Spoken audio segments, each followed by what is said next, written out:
Yeah, indeed, Simon. Yeah, obviously amazing news for Max Verstappen today and the Red Bull team. You know, they really deserved that win, particularly Max. I mean, what a debut. So congratulations to him. But we have to remember that this was, in a way, handed to them by two drivers today.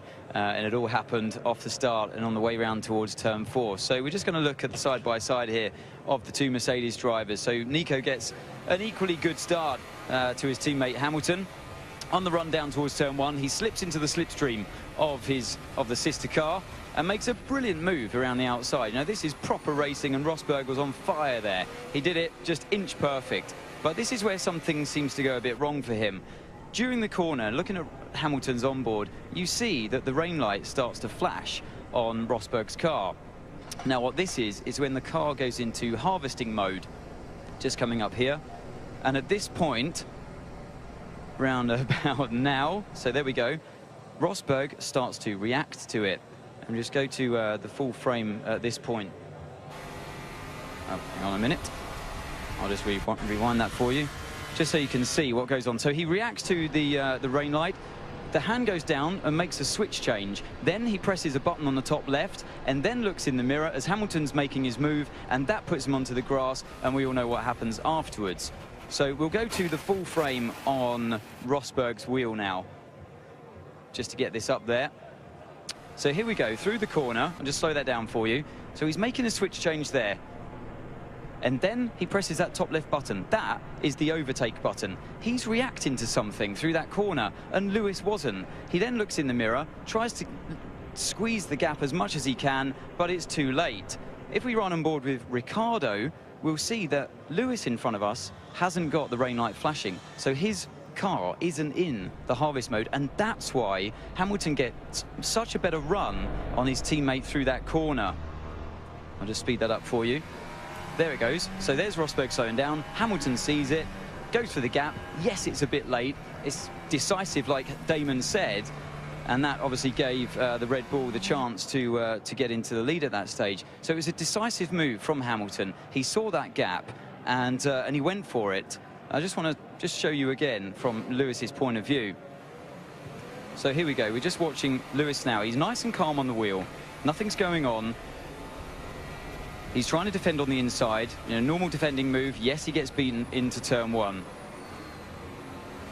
Now, around this corner, he gets on the power. He sees that he's making a nice wide approach through the corner, and then he sees his opportunity. As soon as he sees that light flashing, he knows what's going on and goes for that move there. As soon as he's there, there's no way he's going to back out of it. So the car comes over late, but he did make that move. You have to be decisive in one of these cars, and he makes that decision. I'm going to the inside. The gap is there on that part, so he goes for it. But look at the angle that Rosberg's coming over. As soon as we're here, there's no backing out of it. It's risky, but that's racing. You know, you have to put your car in those situations sometimes, and you have to trust the people that you're racing. It was very aggressive from Rosberg, I must say, and the stewards will be looking at that.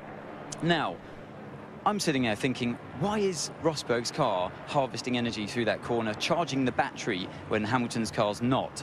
So I started looking into this. In Russia, let's have a look at what Rosberg does on the grid. Let's again watch that left hand where we know that the strategy mode is for the engine power. So we're on the grid, we rock up there.